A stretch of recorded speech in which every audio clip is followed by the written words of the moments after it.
le président Laurent Gbagbo a frappé fort. Le président Laurent Gbagbo a fait fort. Il a fait fort. Tout à l'heure, je vais vous laisser écouter la vidéo. Mais avant, je vais vous faire une lecture. Une lecture, chers camarades. Je suis en train de chercher la lecture comme ça. Ça y est, dans le groupe d'Herman le Patriote. Pour tous ceux qui ne sont pas membres de mon groupe, allez-y dans mon groupe. Vous tapez Herman le Patriote sur...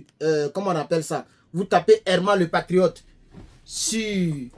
comment on appelle? Telegram, pardonnez. Telegram. Et vous adhérez à mon groupe Herman le Patriote sur Telegram. Le test est là-bas, la vidéo est déjà là-bas. Mais pour ceux qui ne sont pas membres de mon groupe, voici est donc le test et la vidéo. Gbagbo dit, ils ont envoyé des policiers pour espionner mes bureaux en prenant des photos par-ci, par-là. Moi-même, j'ai même fait des vidéos là-dessus. Mais c'est même pas grave même. On va écouter, c'est mieux de l'écouter en même temps, non? Et puis après ça, on va faire le décryptage. Écoutons le président Laurent Gbagbo et après ça, on va faire le décryptage. Écoutons ensemble, chers camarades.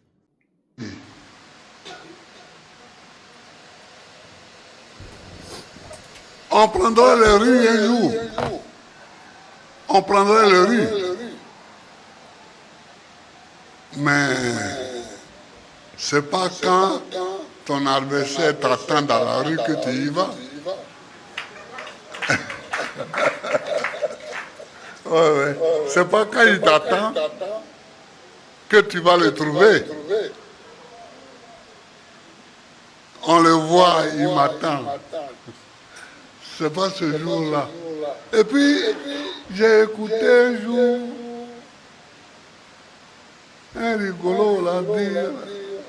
Oui, ne descendez pas de la rue pour des hommes politiques tant que leurs enfants même ne sont pas là. Moi là, j'ai fait la prison en 1992. Ma femme était là-bas. Mon fils était là-bas. En prison.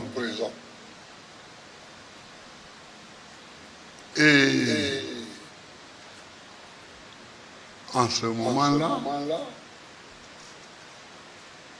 le régisseur de la prison a organisé une fois par semaine les retrouvailles familiales. On venait s'asseoir devant son bureau, moi, mon épouse et mon fils, pour causer, pour que la famille se retrouve un peu. Pour que la famille se retrouve. Donc, ma famille n'est jamais restée derrière.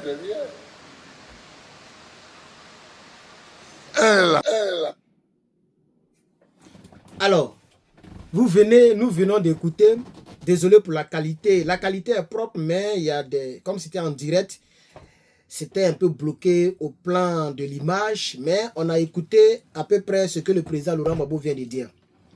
Il m'a été rapporté, je n'ai pas exactement regardé la partie, mais il m'a été rapporté une information selon laquelle le président Laurent Gbagbo apporte son soutien au PDCI RDA. Bon, nous avions vu, moi j'ai vu le communiqué de PPACI France qui disait que le PPACI se désolidarisait de la marche du PDCI qui va se dérouler, je ne sais pas si c'est aujourd'hui même, le samedi à Paris, le 26. Aujourd'hui, le 26. Donc, on ne comprend plus, moi je ne comprends pas ce qui se passe actuellement. Nous, on a pensé que le PPACI se désolidarisait du PDCI, mais le président Laurent Gbagbo, voici ce qu'il a dit exactement. Je vais vous lire un peu l'article. Ok? Laurent Gbagbo affiche clairement son soutien au PDCI RDA, contrairement aux propos de plusieurs de ces cyberactivistes sur la toile. Donc, les gens font allusion à nous.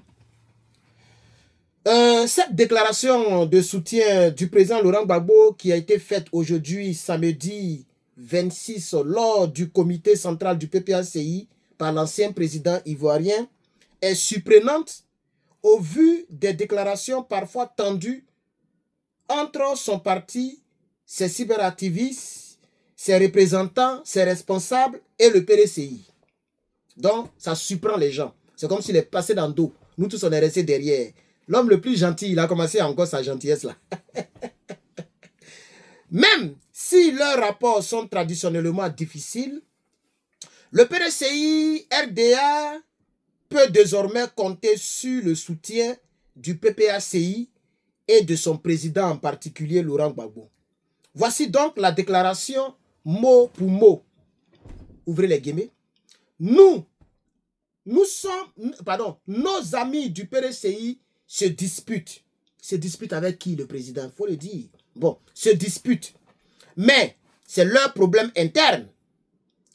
Nous, au PDCI, nous devons les soutenir. Car il s'agit du pays. Et nous ne devons pas laisser des courants politiques mourir. Voici la déclaration du président. Il a poursuivi pour dire: nous n'avons pas à le laisser mourir, pas l'étudiant Thiam. Car c'est une expérience politique en Côte d'Ivoire.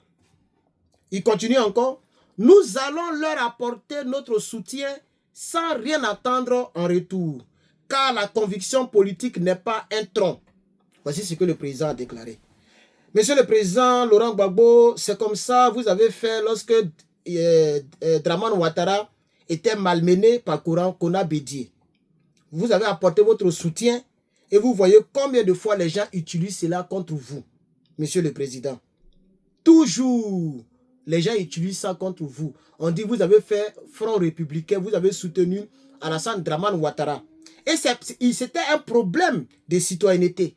Les gens disaient qu'il n'était pas ivoirien. Kona Bédié qui était président, il disait qu'il n'était pas ivoirien, que Dramane doit sauter clôture. Vous l'avez soutenu et vous avez dit que tant que lui, son nom n'est pas sur la liste, vous aussi, vous êtes avec lui. L'histoire est en train de se répéter encore. Et tous les cyberactivistes, moi-même, Souleymane Kone du Burkina et les autres soldats de Gbagbo, etc.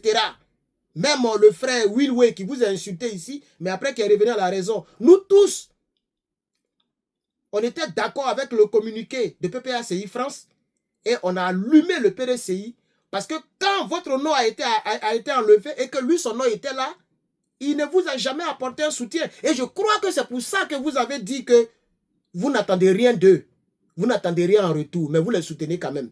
Monsieur le président, on dit que quelqu'un n'est pas ivoirien. Ça, ce n'est plus à votre niveau. Monsieur le président, ça ce n'est plus à votre niveau. On dit le monsieur n'est pas ivoirien quand il s'inscrivait. On va soutenir qui dans quoi dans qui? Le monsieur, on dit, il n'est pas ivoirien. C'est cela qui nous a tués ici. 100 000 personnes sont décédées, monsieur le président. Donc si le Bouki, et pardonnez, comme je n'aime pas utiliser ce mot pour le respect de mes frères burkinabés, mais si le voltaïque Dramane est en train de framponner un Tidiane Thiam, mais où est notre problème dedans? On ne trouve pas Dramane Ouattara en Côte d'Ivoire. On ne trouve pas Tidiane Thiam en Côte d'Ivoire. Les deux se framponnent. Nous encore, on doit soutenir encore. Bon, monsieur le président et mes chers abonnés, voici un peu cette deuxième partie de la déclaration du président. Comme le dit l'article, elle est vraiment surprenante. Moi, je pense qu'arrivé à ce moment, on doit se taire sur certaines choses. Il y a des choses, on n'est pas obligé de se prononcer, monsieur le président. Voilà. Vous êtes un ancien président de la République. Il y a des choses, vous n'êtes pas obligé, vous ne devez rien à personne. Vous n'êtes pas obligé de vous prononcer. Et puis le discours qu'on a écouté ensemble, chers camarades, le président s'est justifié comme quoi ses enfants, il répondait à, qui a dit ça même? Il y a un gars du RDR qui a dit que, est-ce que c'est un gars du RDR même? On dit c'est sur la chaîne NCI là, que non, ne sortez pas.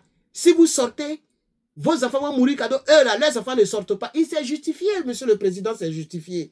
Ma femme était là, ma femme était... Est-ce que vous êtes obligé de vous justifier? Vous répondez aux Adjoumani, vous répondez à tout le monde, monsieur le président. Vous voyez? Donc vraiment, pour tout le respect que j'ai pour vous, je voudrais vous demander, laissez tomber tout ça là, monsieur le président. Et puis ne défendez plus en désordre. Laissez comme ça. On a tous des problèmes. Chacun a son problème dans la vie. Vous n'êtes pas obligé d'être gentil partout en désordre. C'est ça qui est la triste réalité. On dit le monsieur n'est pas ivoirien quand il s'inscrivait. C'est vrai ou c'est faux, monsieur le président? On ne soutient pas tout. Moi, j'ai écouté Thiomoko. Moi-même, Thiomoko, même là, il commence à me plaire même. Je ne connais pas bien son idéologie politique, mais je l'ai écouté ce matin même, ce matin, là, avant de partir au sport, au gymnastique. Je l'ai écouté. Je l'ai écouté aujourd'hui, samedi, là, ce matin. Lui, il dit il ne peut pas affirmer et affirmer ce qu'il ne peut pas démontrer. En ce qui concerne Tidiane Thiam, la justice dit que son nom n'est pas là-bas parce qu'il n'était pas ivoirien. Lui, il s'en tient à là. Le reste, là, il n'a pas de détails à donner. C'est comme ça on fait. Même si dans son fond intérieur, là, il a un parti pris. Soit il est avec Tidiane, soit il est avec Draman. Concernant la décision. Mais il préfère être neutre. Donc, moi, c'est ça, vraiment, mes abonnés, dites-moi en commentaire, peut-être que j'ai tort ou j'ai mal compris le français. Comme je vous ai dit, je n'ai pas écouté la vidéo sur cette partie, mais c'est un site internet un site internet que j'aime beaucoup, qui a donc donné ces détails-là. Donc, vous qui avez regardé l'intégralité de la vidéo, dites-moi dans les commentaires. Et puis, dites-moi aussi si le fait que je demande au président Laurent Gbagbo de ne pas soutenir en désordre, si c'est une mauvaise posture, si c'est une bonne posture. Mais de toute façon, personne ne peut me démontrer que le président Laurent Gbagbo est un démon. C'est un bon type, c'est un bon président. Moi, particulièrement, c'est lui que je veux à la tête de la Côte d'Ivoire. Maintenant, l'avenir nous le dira, où le peuple de Côte d'Ivoire sortira pour prendre ses responsabilités. Ou bien, dans la peur, Draman fera son 4e mandat. De toute façon, moi, je ne suis pas Dieu pour empêcher ce qui va arriver. Mais dans la vie, si tu ne payes pas le prix, tu resteras toujours esclave du prix que l'autre a payé. Parce que dans cette vie-là, chacun paye le prix pour arriver là où il doit arriver. Je suis Herman le Patriote. Que Dieu vous bénisse. À très bientôt.